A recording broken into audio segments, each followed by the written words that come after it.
Hey, Dr. Barbara, how are you? Hey, how you doing? I'm doing good. How's your day going? My day has been full of progress and positive energy. Been a great day. Oh, How about yours? now that's a beautiful day. The same here, actually. Yes, we have to make our days the way we want them to be. We really do. You have to choose to be happy. It's not just going to happen for you. So that's my thing is choosing to go out every day and have a good day.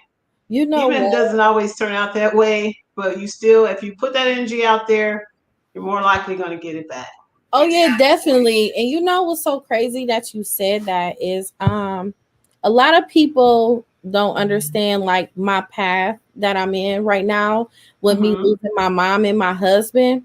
And it's like Oh, I choose to be happy. I choose to live my life. I choose to just make sure that I'm at peace. Even though I have some hard days, I right, just don't show it too much to the public, right. just everyone. But it's like, after taking losses so much, it's like you just rather cherish your life in the moments than you actually being down and out.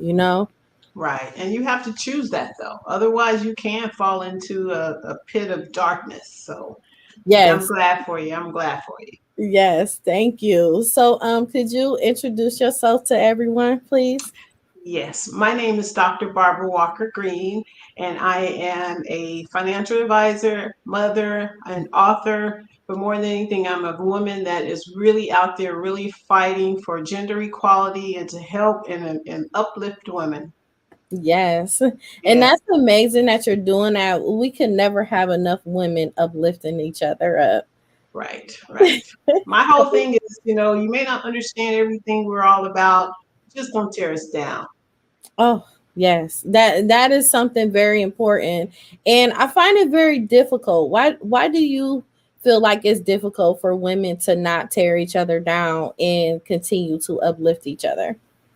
Well, just like in most things, controversy is what creates attention, right? So it's almost a societal thing where people are pitted against each other in order to keep you divided.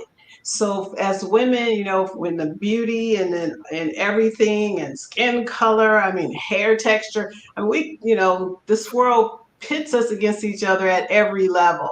And that is the reason why a lot of women that fall into it are pulled apart and find it so easy to tear another woman down. We have to understand that God made us all perfectly imperfect, every last one of us. And we may not understand each other, but if we can get to the point where we just say, that sister's trying to do something right. And sister means female. You could be white, black, red, or yellow. If someone is out there trying to do something good, even if you don't agree with it, we shouldn't tear each other down. But society kind of pits us against each other with what they put out there, the messaging, the images that we see on television. It kind of is, what is it, brainwashing us Yes. to Yes. do and act. The brain believes whatever you tell it. So if you tell it, you're better than someone else, they really kind of believe that. So it's easy to try to bump heads with someone, but it would be much more efficient for us to just kind of say, okay, we're all in this together, right? We really are. We're in a very short walk on this earth.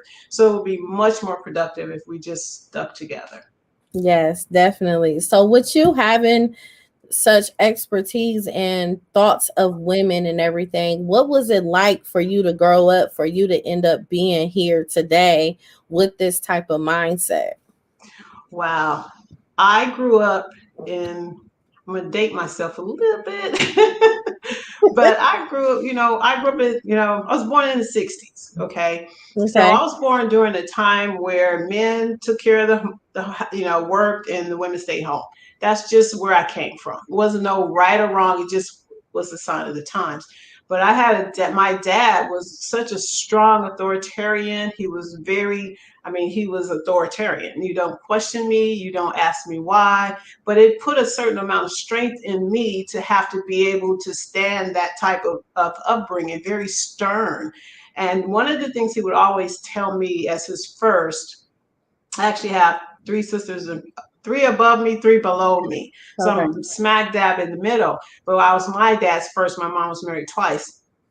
And he would always tell me, Barbara, you are beautiful and you can do anything you want to do.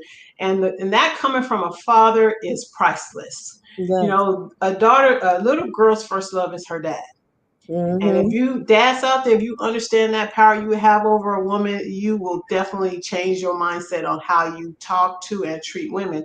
Because, you know, that's why I was so strong, because my dad always told me how great and beautiful I was.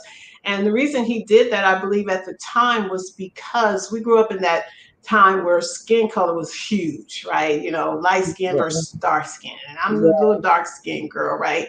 So, you know, growing up in that time, dark skinned girls were not considered as beautiful. It just was that way. You know, that's just the way it was, right or wrong. So my dad instilled in me, you are beautiful, you are strong, and you can do anything you want to do.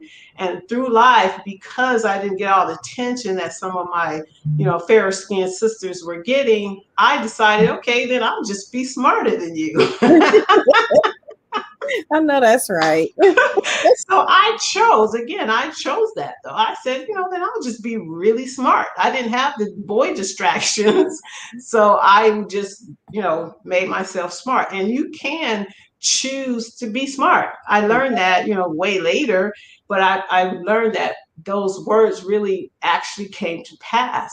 So because my dad told me how great and beautiful I was, I believed in my strength. I believed in my intelligence. And over time, I just kind of evolved into this person that was not afraid to go after what she wanted. I know that's right. That's Right? good though. As some like men, some girls had absent fathers. Some of them did have fathers, or sometimes they had fathers that didn't share those things with them. Right. So, what advice could you give them that are struggling in between, as far as not being fortunate enough to have a father such as like you had? Yeah, well, my dad actually passed when I was 12. It was the most devastating and scary time of my life. So I had him during those impressionable years, but he was gone in my teen years. But women out there who are trying to raise sons, especially, right? You Yeah. know, I think one of the important things is they to find them some male figure, whether it's their dad or their uncle or their cousin, that can pass positive messages to them, because children are like a lump of clay, right? You Yeah. mold them. You know, if you mold them deliberately, you can mold them to be, you know, upstanding, to be strong, be confident. But if you just allow them to grow up, and one of the chapters in my book talks about deliberate parenting. And deliberate parenting means you don't just have a baby and raise them and feed them and send them to school. You deliberately parent that child. I'm going to make sure that you understand this. I'm going to make sure that you respect yourself. It has to be deliberate. So if women out there that don't have the dads in the kids' lives, you must find a man somewhere in the church, wherever you have to find them, because they do need that male influence. We're not men. Mhm. We're not men. And a boy needs a male influence in his life, just like girls need female influences in her life. And they're out there. They're out there, Yeah. they're attainable, but again, it has to be deliberate. And that's, again, one of the biggest and most important chapters in that book, talking about deliberate parenting and specifically how we raise our daughters so that we don't bring up children that we're passing the same bad behaviors in terms of wanting to compete with each other at all levels, right? We Yes. have to teach that though, otherwise it would just be passed down to them through society. And I think the last thing and the most important, especially now, is control what you allow to enter their minds. We have to control that. You can't just sit a kid in front of television anymore. Cartoons aren't like they used to be anymore. And we Man. have to control that, because those images, you know, are working on them 24/7. And we can't even compete with that as parents if we allow that much bombardment of an outside source. So there are ways to do it, but it has to be deliberate. Yes. And you know, what you take in mentally, you start to react to it physically. Yes, you do. And you Yes, know, you a do. lot of people don't understand that. It's like you have to be careful of the things that you actually take in spiritually, because when you react to it, it becomes a trait that you're going to have, and it's going to continue on if you don't recognize that it isn't good for you. Right.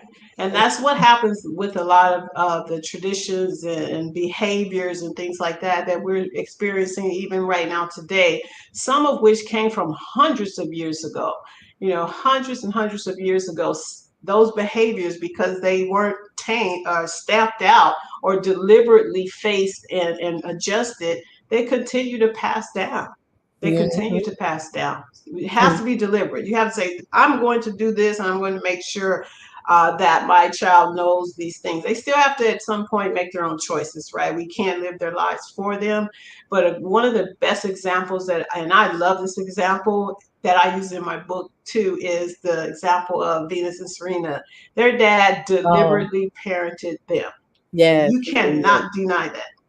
Mm, All the environmental factors in their lives would have stated otherwise. But look where they are, because he was deliberate.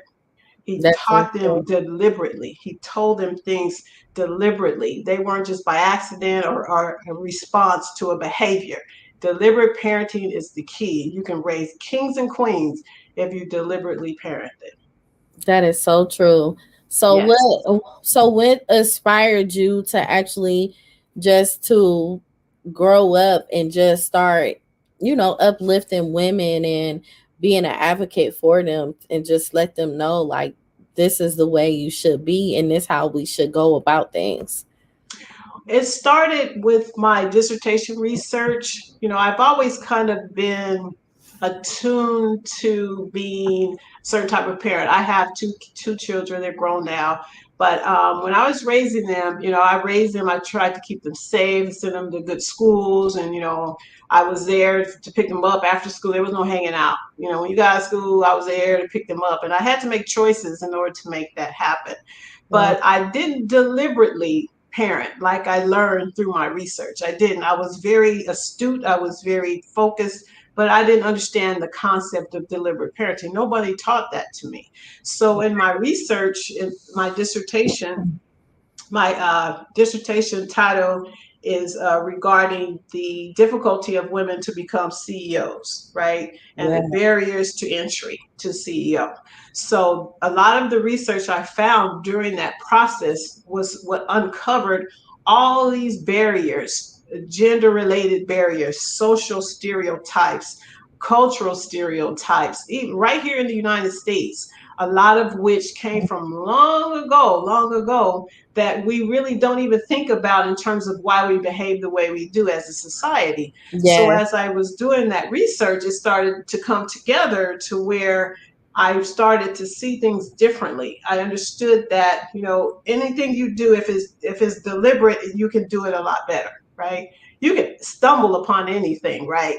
Right. But deliberately, you have to be deliberate about making and forging a change. So, with the research and all of the answers that started to come to me during this research, it showed me a lot of reasons why there's so much gender inequality. And it just made me have flashbacks from when I was growing up and, working in corporate America long ago, and why I was passed up for jobs and how we were treated, as women in the workplace, and the guys standing around the cooler watching you walk by, and the words they would say, and the pats on the butt, and all the Yeah. things that we went through, and I'm like, we're still going through that. Can you imagine that? We're still going through it, because we Yeah. have to understand the enemy. The enemy is not men. It is not. I mean, No. they're part of what happens when we don't understand what's going on to us. Their behaviors are almost egged on by a lot of things that we're not understanding what's going on.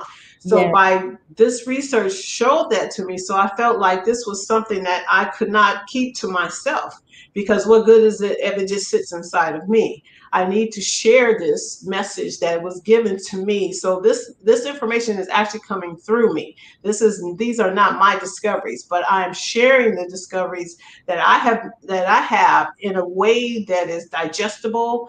If you read the book, it's totally understandable where these things come from. I had to pull together, thousands of different pieces of research to get it to one Right. concise place.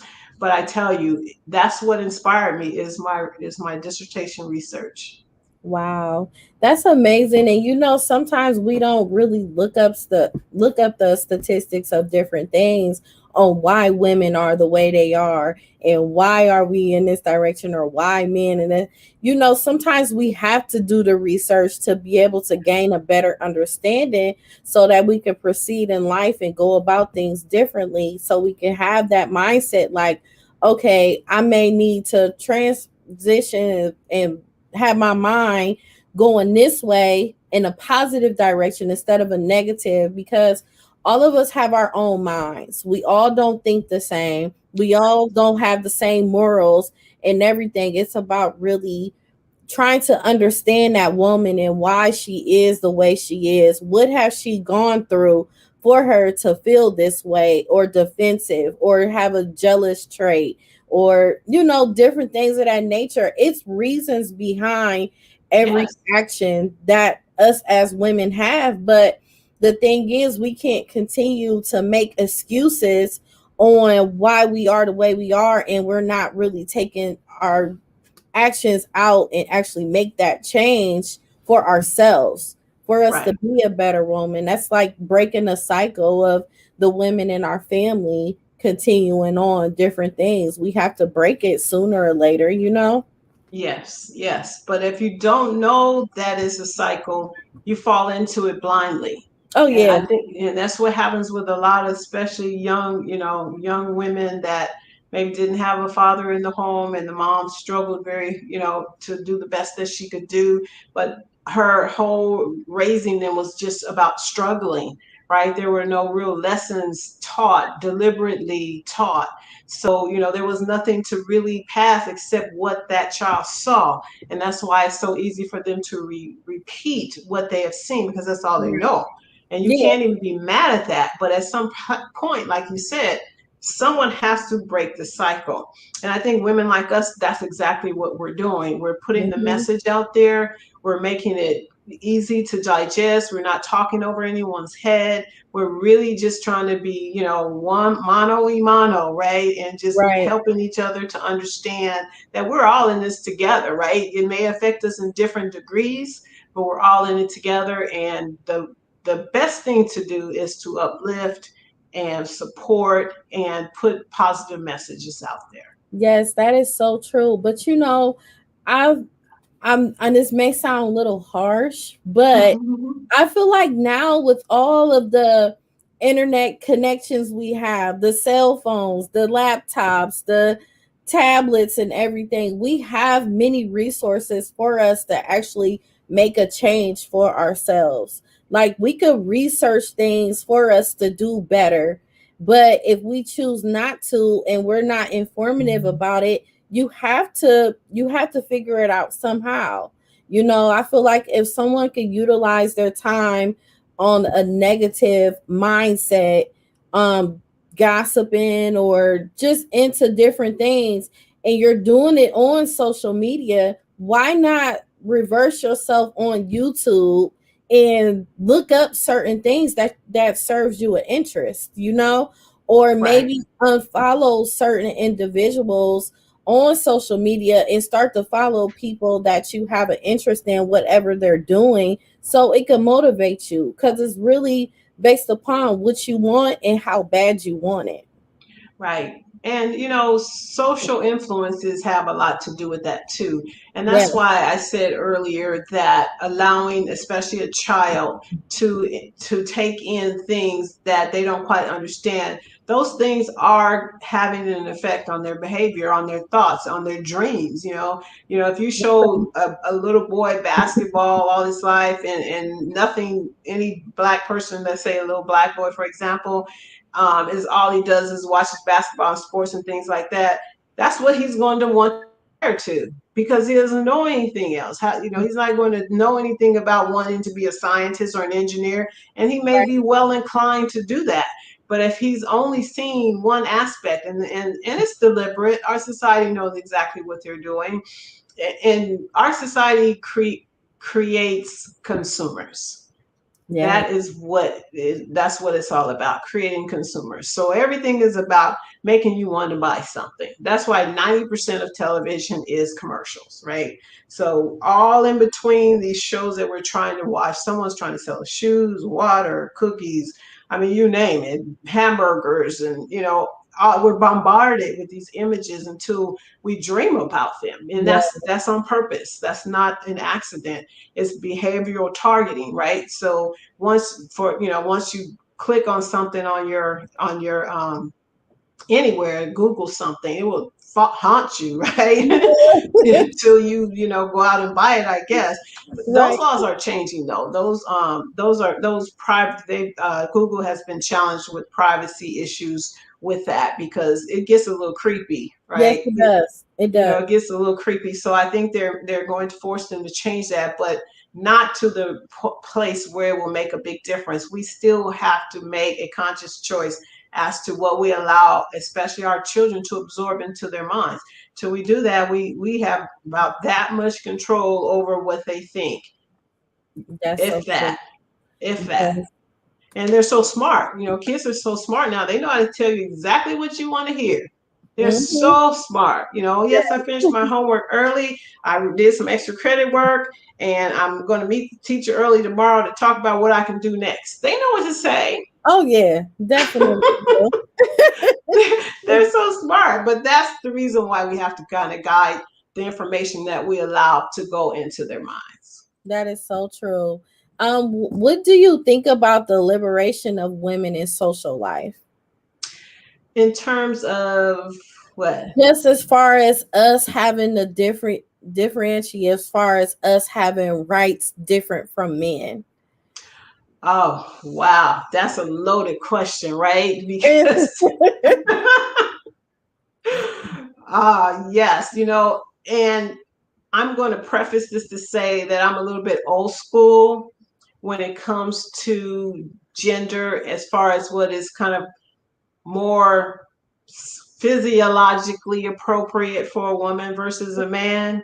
So Right. I hope I'm not offending anybody out there, but I do think there's certain things that we are uniquely qualified to do, just as there are certain things we are not qualified to do, maybe just physiologically for strength purposes, for example. Right. So, there's, when I was in, I forget, it was in Austin somewhere, and they had this restaurant where the restrooms were all gender. It says all gender at the top, Wow. and men and women walking in and out of the bathroom. And I was Really? just so uncomfortable with that. Really? I was just totally uncomfortable with that. And I did a little research, like you said. Once I see something, I kind of see, where is this coming from and where is it going.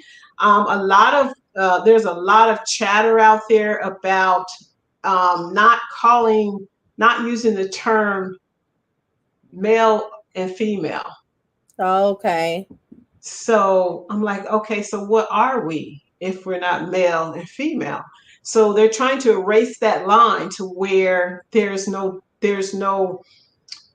federal rules, I guess, that Yeah. dictate where a woman can go versus where a man can. But I Yeah. uniquely believe that women, God gave us certain gifts, the ability to bear children, right? A man can't do that no matter what he says.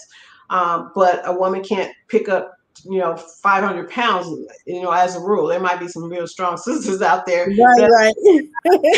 we're not even built and designed for that, because it can damage certain things, our reproductive organs and things like that.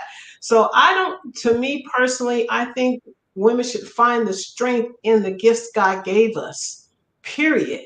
Yes. they're strong. We are the first bond of love in most children's lives. We create that bond. That bond is, oh my gosh, that's probably one of the strongest bonds on the planet. Is that bond Mhm. between a mother and a child? In Yeah, most cases, I know some babies don't have a mom, but for the most part, we create that first bond of love. We, yeah. I mean, and nobody can take that from us, right? No, we'll stay connected. Even with my mom being passed, Yes, I still feel her. yes, Like you do, I because hear that her. bond is real. Yes. That's Yes. exactly what I'm talking about. That is a bond of love. That is, I mean, it will pass to your children if you have them. That they Mhm. will understand it totally like you do, but it's there. Oh It yeah. is there. So It's to me, there's nothing, there's trying to cross a line over and do things, and, I can do anything a man can do. I just believe that we can do enough in our own space. yes, that's We're, so we're true. bad enough in our own space. Oh yeah. Shoot, a strong woman, watch Girl. out. Yeah, especially when we pissed off. Right? Hey, you better watch out, because that's right. You think we're all timid and everything, but Don't mess with us. So, don't mess with us. so tell me about inevitable rise of Shero Nation. Tell me about your book. All right. Yes, The Inevitable Rise of the Shero Nation is my first book. And I said it was born from me realizing that I had acquired knowledge that I needed to share with other women and men as well. But basically, this book describes the things that bind us, the societal expectations, the cultural expectations, and then some of the things that we were passed to us from our moms that we're still passing to our daughters. Like you say, Yeah, there's a time you got to stop and you have to say, okay, that was then, this is now. What am I going to do different? So it right. talks about the difference between how boys and girls are raised, and not in a competitive way. This is about just genuinely being female and embracing the gifts that God gave you and understanding that you are all powerful in your own right. So the Right. inevitable rise of the Shero Nation is about uncovering that invisible foe. You see, I think Venus had wrote an essay about gender inequality recently, in the last week or so. And I didn't read her essay yet, but she's probably addressing one of the things I do know, that she addressed the difference in pay for women athletes, women tennis players versus men. So she's Okay. voicing frustration through this essay and her words in this essay. But in my book, if all we're doing is complaining and kind of standing up and yelling and screaming about what's not going right, it's not going to change anything. No, it's not. It's not going to change a thing. We have to understand the source of where this is coming from and change the tide. That is what's going to change equality with women. Now, you will always have some men that's going to be men. So be it. That's the thing. We got to stop focusing on them. We have to focus on how we raise our daughters. That's a key. That is key. Yes, it is. Is key. We might not be able to see the results of deliberate parenting because we're already grown up, but as Mhm. we teach our kids and their kids after generations and generations, that inevitability and that energy will build and build and build until maybe 3 generations from now of little girls, they're going to think totally different than we do. Oh yeah, totally Totally different. different. They're going to look at things in a way that we probably are not going to agree with all of it, but that's No. okay, right? Things are supposed to change. But this book is about being a roadmap to understanding where gender equality evolved from, why it's still here, and what you can actually and actively do to change the tide. Now, it's not going to change overnight. We all know that, Oh right? But we yeah. have a No. female black vice president. So we do have the power to do things. But, is she just a placeholder? Or, there's a lot of controversy about that. Well, she's there. Yeah. Or Okay. she Well, gonna you make call it whatever something she happen. was. She's there, right? Yeah. As time goes by, it won't be, I mean, we're still counting first. the first this, the first that. By now, we Yeah. should be still counting first, We need right? to get past that We now. need to get past the first. So that's what my book is about. It's empowering. It's something that every woman should read, and they definitely should let their young daughters read it, or read it with them and share it with them, because the message in there is pure. It's evidence based, so it's not just my opinion about how I Right. feel about something. And it Right. also kind of brings it to where you can find yourself on the pages. You can really, everyone can find themselves on those pages. Wow. So what do you think holds us back as women? Because sometimes we have so many things that we want to do in our life, or even breaking up relationships, friendships, anything overall. And we deal with these challenges. What do you think is something that like holds us back from that? I would say societal norms and societal expectations. What society expects us to do and be has a very strong hold on us, right? Right. Just even when it comes to, like you said, leaving a toxic relationship. Society says as a woman, and I'm going to be a little raw about this, but for a woman, it's almost like just get over it, right? Right. Just get over it. Yeah. A man's going to be a man, right? That kind of thing. Yeah. Where, these social expectations they're deeply ingrained. And that is the reason why it has to be a stop, pause, rewind, press play, right? We have Oh, to yeah. really seriously start over and understand what we're facing, because societal expectations have a very, very strong power over us in the way we behave and the things we do and the things we don't do. I remember when I was little, we used to have guidance counselors in high school, and Yeah. I remember distinctly when it was probably junior high school, they always ask you what do you want to be when you grow up. And I always wanted to be an attorney. And my guidance counselor would say, oh, that's nice, but don't you want to be something more realistic? I What said, is oh, what does that realistic? mean? What's Well, how about, realistic? secretary, or, she named all these female oriented careers. Like attorney is for boys. Right. And that's the reason, I mean, it had effect on me. I was thinking, okay, maybe I'm not supposed to be, an attorney. So societal norms is what holds us back. And we have to rewrite those norms. And we have the power to do that. But we have to consciously do it. It has to be conscious. I'm consciously going to rewrite this through my actions, through the way I raise my daughters, through the way I interact with other women, how I support them, how I don't tear them down, and just be a more positive force in the tide that's changing. It's going to change Oh, whether we participate or not. right, right. It's going to change. So we may as well be a positive influence on that change, so it doesn't go, because it can go in a negative direction too. Oh yeah, it could go there real It could quickly. go, yes, it could go in a negative You direction. know, So you know, that's the reason.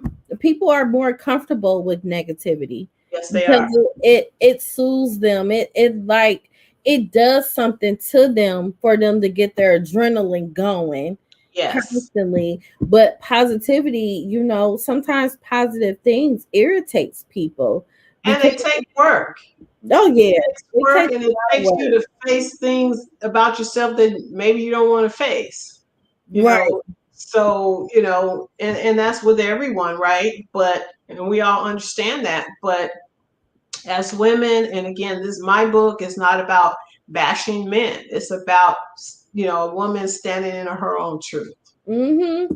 And that's difficult as well for women to stand in their own truth, or even just hear it from a woman out of love to tell them the truth about themselves too.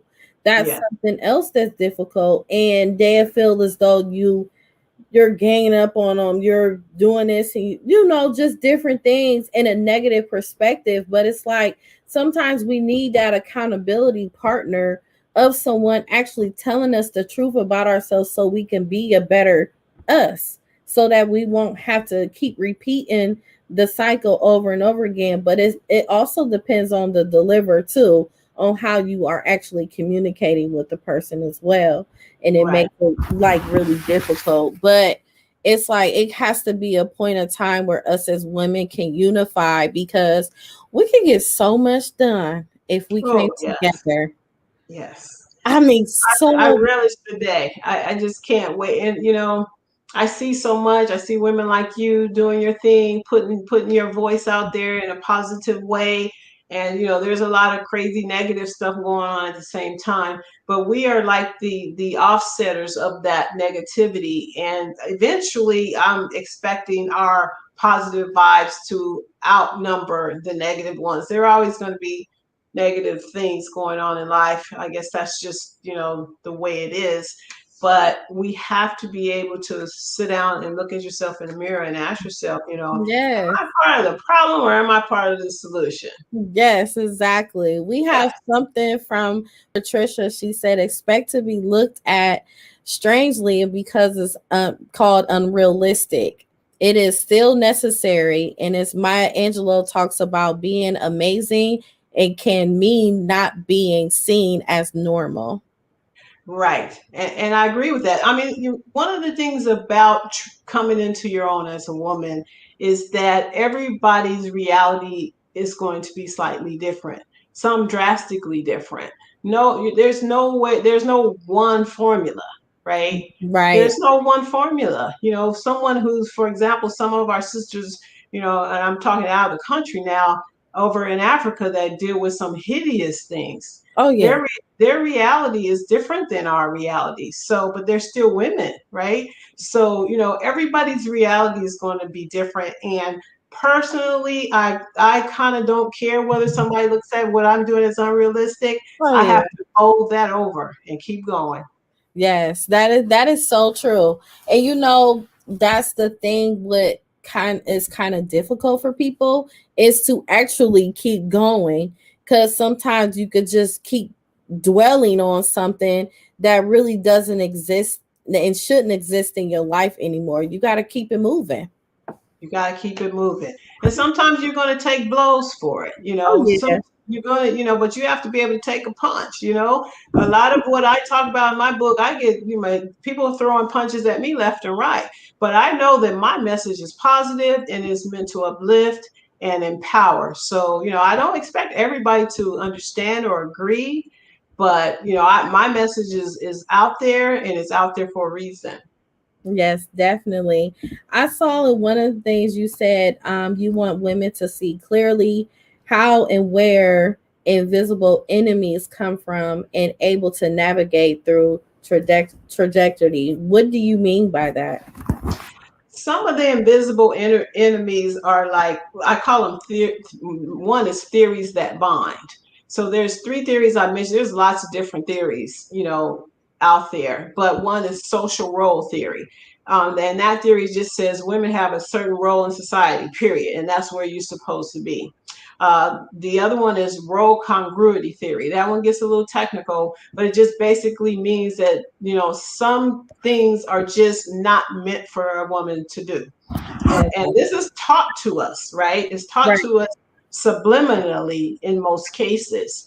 And then it also talks about, theories that bind, like women are too emotional. What does that mean? Yeah. No, I'm not.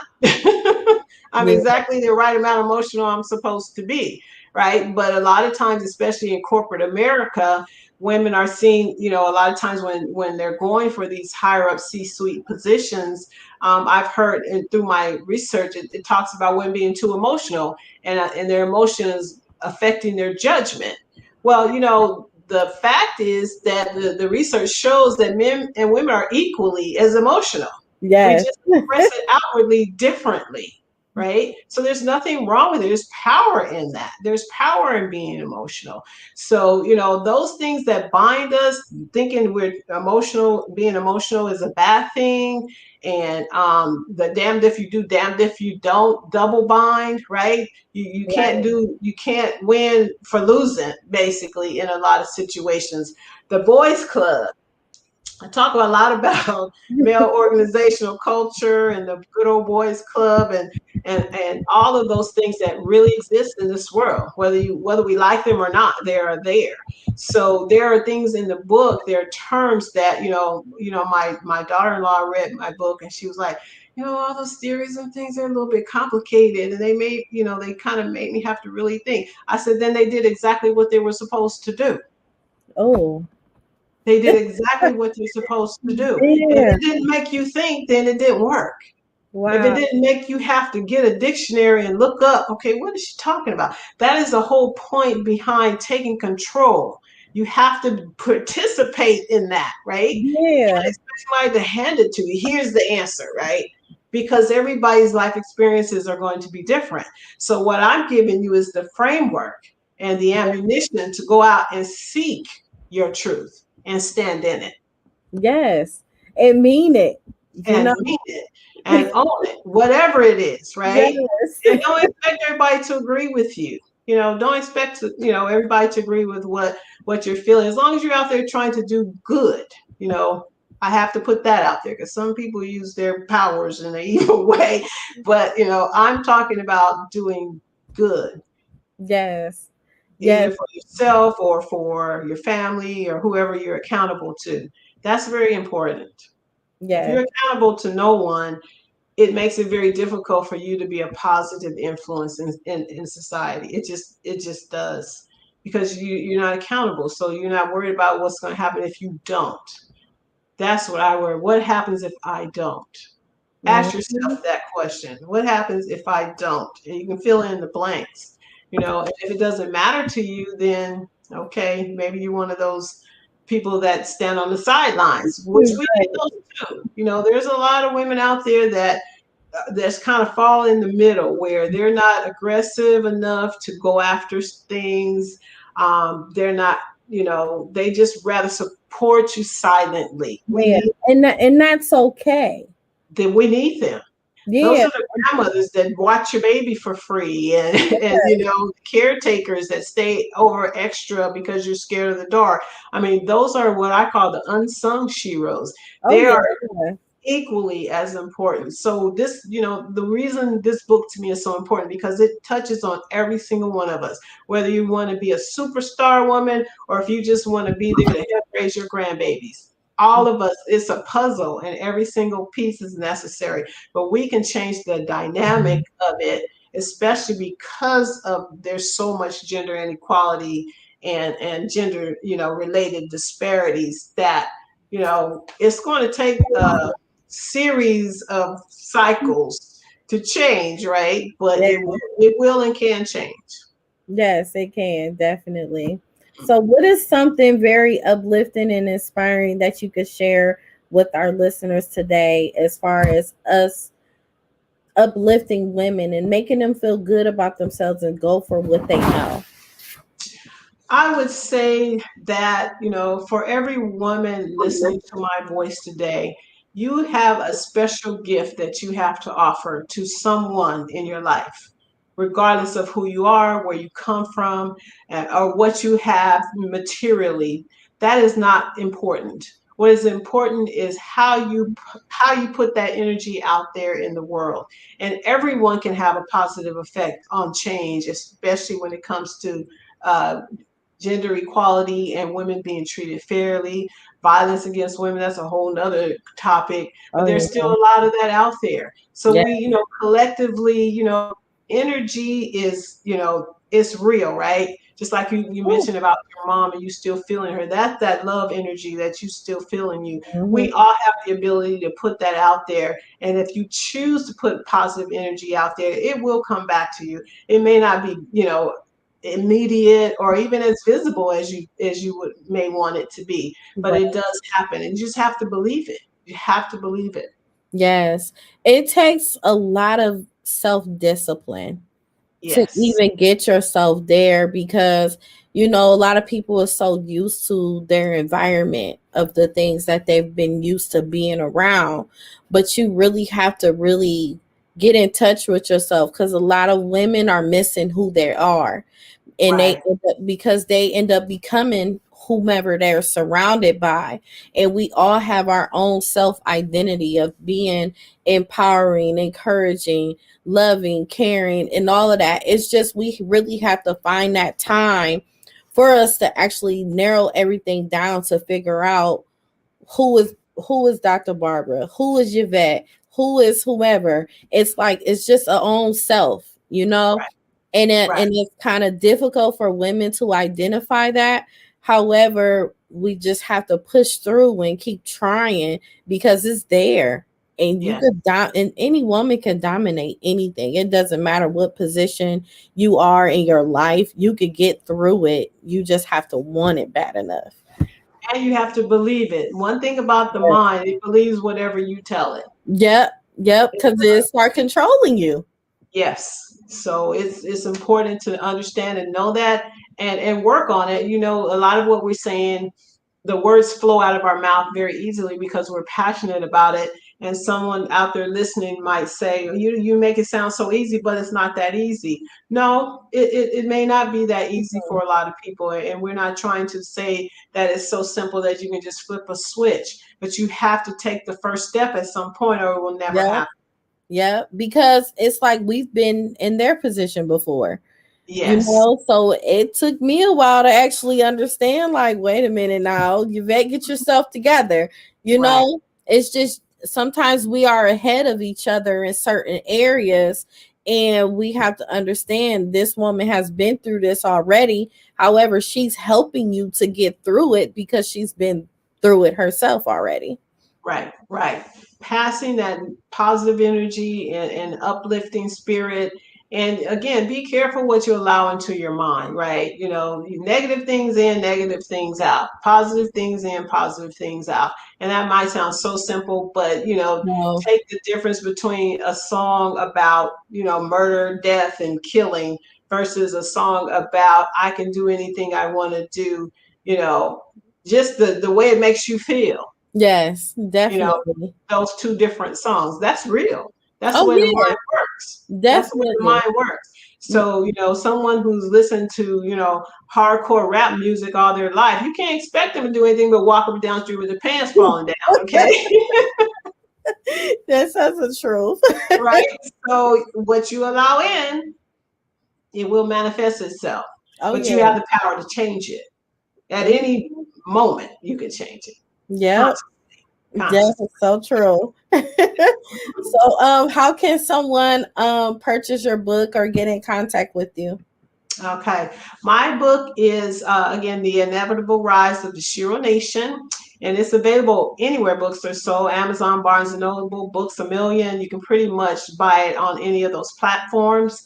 Um, my website, if you want to find out more about the Shero Nation, is sheronation.life. And the reason my website is .life is because I want this Shero Nation to be a lifestyle to help us to change and grow and nurture each other. So it's a lifestyle. So, following us on Facebook, Instagram, YouTube, all the different social media will give you some inspiration, information, and just whatever it is you need to find out about what's going on in the Shero Nation, some of the accomplishments, some of the challenges. It's not all, roses, what we go through. Most of the time it's challenging, right? Yes. So Shero Nation is there to, also uplift, inform, empower. So you can also visit my website, sheronation.life, and you can also purchase the book through the website. Okay. No, thank you so much. You're welcome. Thank you for having me. Yes, I appreciate you. And I loved every moment of this interview. It was very inspiring. Same to me. I love just connecting with women that are out there doing their thing. Thank you. Thank you. See you later. Bye bye.